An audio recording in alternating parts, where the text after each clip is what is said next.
Thank you very much. My fellow Americans, good evening.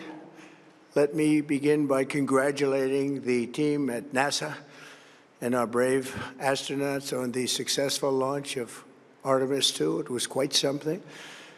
It will be traveling further than any manned rocket has ever flown and will very substantially pass the moon, go around it, and come back home from a distance that has never been done before. It's amazing. They are on the way, and God bless them. These are brave people. We want to God bless those 4 unbelievable astronauts.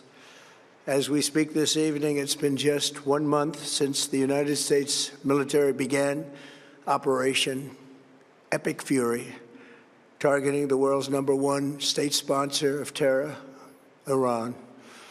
In these past 4 weeks, our armed forces have delivered swift, decisive, overwhelming victories on the battlefield, victories like few people have ever seen before. Tonight, Iran's Navy is gone. Their Air Force is in ruins. Their leaders, most of them terrorist regime they led, are now dead. Their command and control of the Islamic Revolutionary Guard Corps is being decimated as we speak. Their ability to launch missiles and drones is dramatically curtailed, and their weapons, factories, and rocket launchers are being blown to pieces. Very few of them left. Never in the history of warfare has an enemy suffered such clear and devastating large-scale losses in a matter of weeks. Our enemies are losing in America, as it has been for 5 years under my presidency, is winning, and now winning bigger than ever before. Before discussing this current situation, I also want to thank our troops for the masterful job they did in taking the country of Venezuela in a matter of minutes.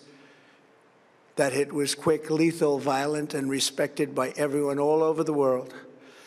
After rebuilding our military during my first term, we have by far the strongest military anywhere in the world, and now we're working along with Venezuela and are, in a true sense, joint venture partners. We're getting along incredibly well in the production and sale of massive amounts of oil and gas, the second largest reserves on Earth after the United States of America. We're now totally independent of the Middle East, and yet we are there to help. We don't have to be there. We don't need their oil. We don't need anything they have, but we're there to help our allies. Tonight, I want to provide an update on the tremendous progress our warriors have made in Iran and discuss why Operation Epic Fury is necessary for the safety of America and the security of the free world. From the very first day I announced my campaign for president in 2015, I have vowed that I would never allow Iran to have a nuclear weapon.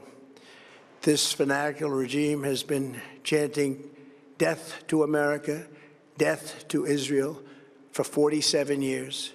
Their proxies were behind the murder of 241 Americans in the Marine barracks bombing in Beirut, the slaughter of hundreds of our service members with roadside bombs.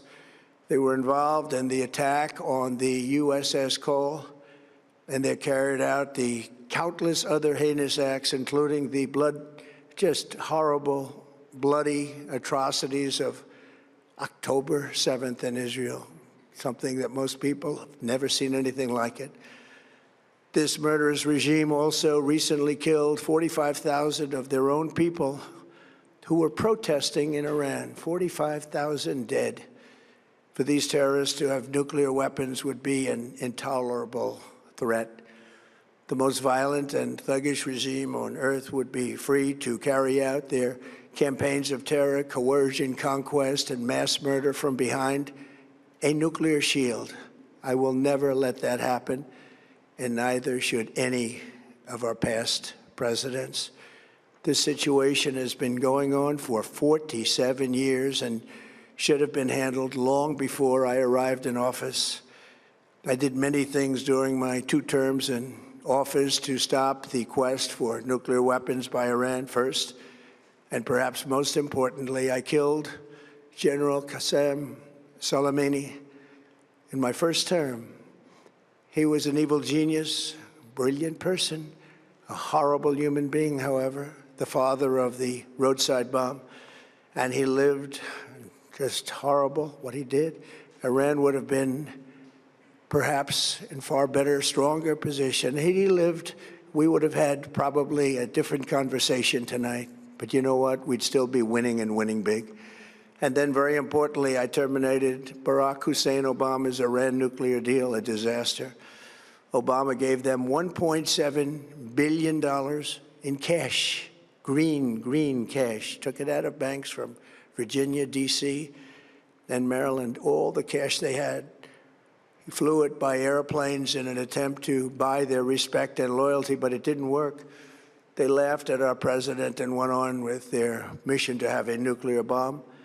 His Iran deal would have led to a colossal arsenal of massive nuclear weapons for Iran, and they would have had them years ago, and they would have used them. It would have been a different world. There would have been no Middle East and no Israel right now, in my opinion, the opinion of a lot of great experts, had I not terminated that terrible deal. And I was so honored to do it. I was so proud to do it. It was so bad right from the beginning. Essentially, I did what no other president was willing to do. They made mistakes, and I am correcting them. My first preference was always the path of diplomacy, yet the regime continued their relentless quest for nuclear weapons and rejected every attempt at an agreement. For this reason, in June, I ordered a strike on Iran's key nuclear facilities, an Operation Midnight Hammer. Nobody's ever seen anything like it. Those beautiful B-2 bombers performed magnificently. We totally obliterated those nuclear sites. The regime then sought to rebuild their nuclear program at a totally different location, making clear they had no intention of abandoning their pursuit of nuclear weapons. They were also rapidly building a vast stockpile of conventional ballistic missiles and would soon have had missiles that could reach the American homeland, Europe, and virtually any other place on Earth. Iran's strategy was so obvious. They wanted to produce as many missiles as possible, and they did, with the longest range possible, and they had some weapons that nobody believed they had. We just learned that out. We took them out. We took them all out so that no one would really dare stop them.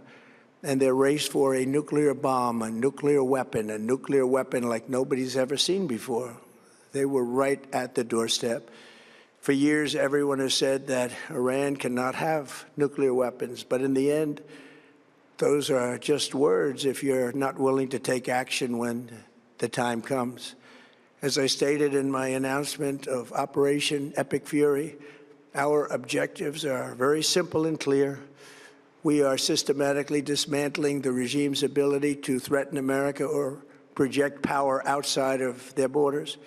That means eliminating Iran's Navy, which is now absolutely destroyed, hurting their Air Force and their missile program at levels never seen before, and annihilating their defense industrial base. We've done all of it. Their Navy is gone. Their Air Force is gone. Their missiles are just about used up or beaten. Taken together, these actions will cripple Iran military, crush their ability to support terrorist proxies, and deny them the ability to build a nuclear bomb.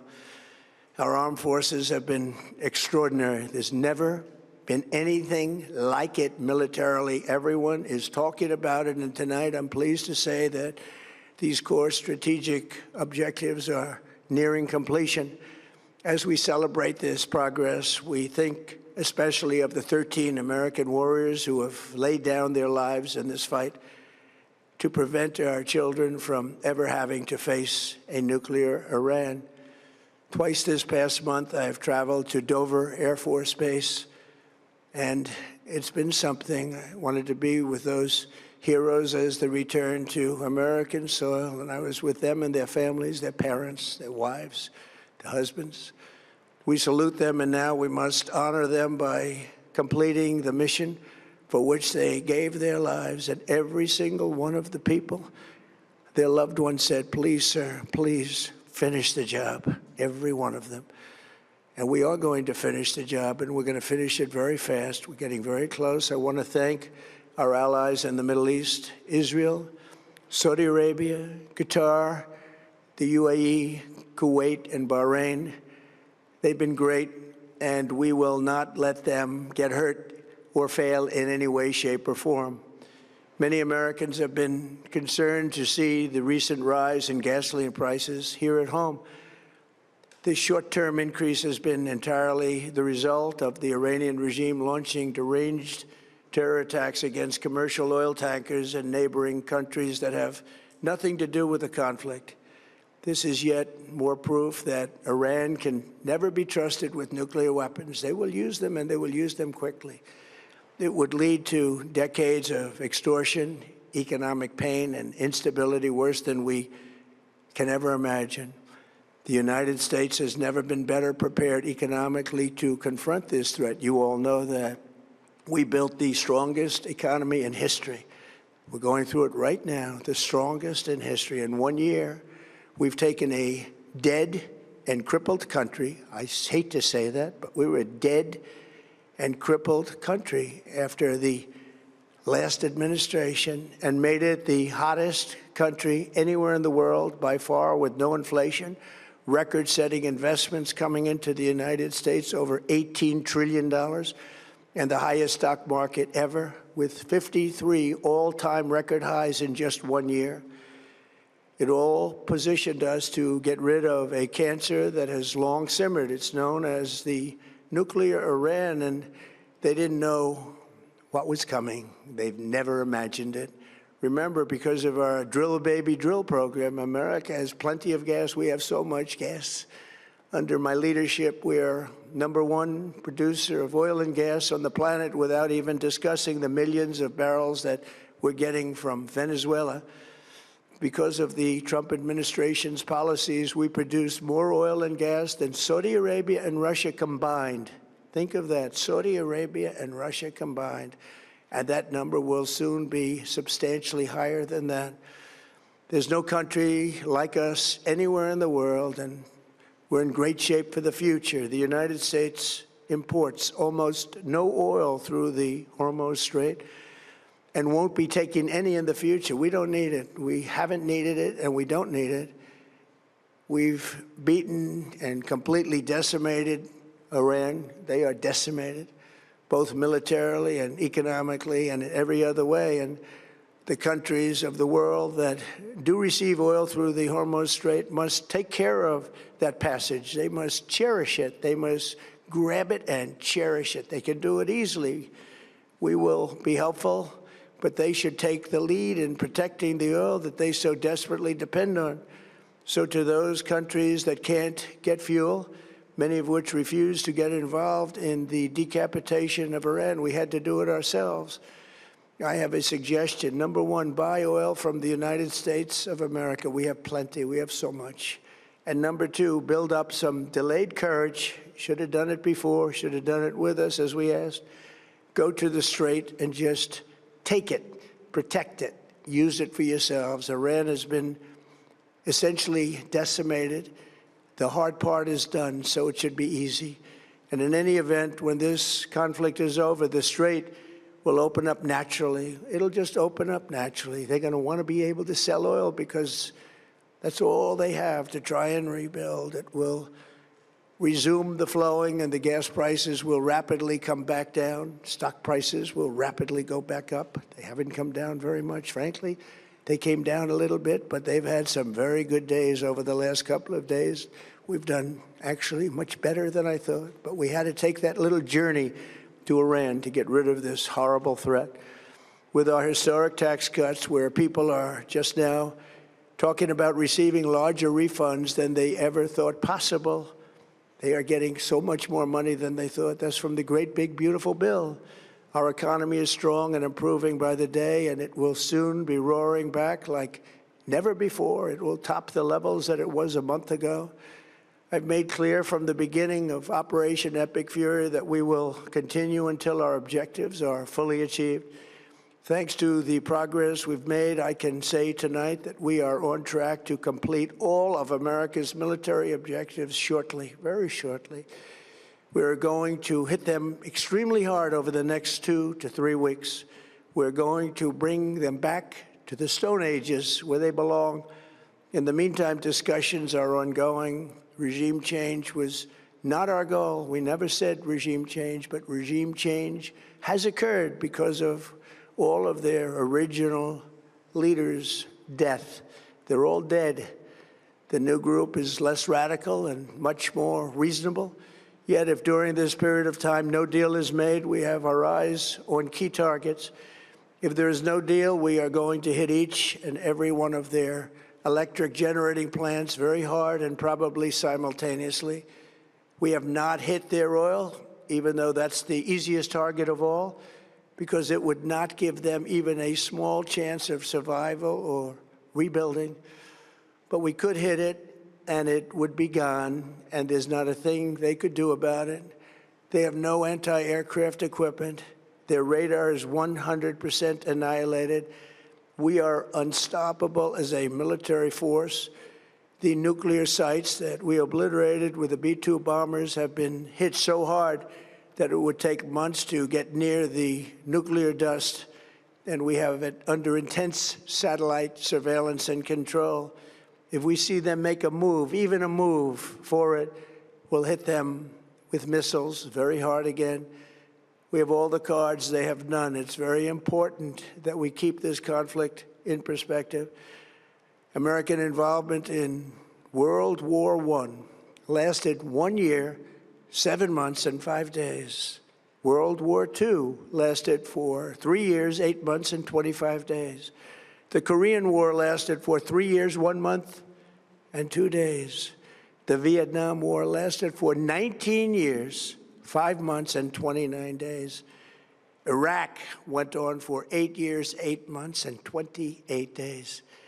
We are in this military operation so powerful, so brilliant, against one of the most powerful countries for 32 days. And the country has been eviscerated and essentially is really no longer a threat. They were the bully of the Middle East, but they're the bully no longer. This is a true investment in your children and your grandchildren's future. The whole world is watching, and they can't leave the power, strength, and brilliance. They just can't believe what they're seeing. They leave it to your imagination, but they can't believe what they're seeing, the brilliance of the United States military.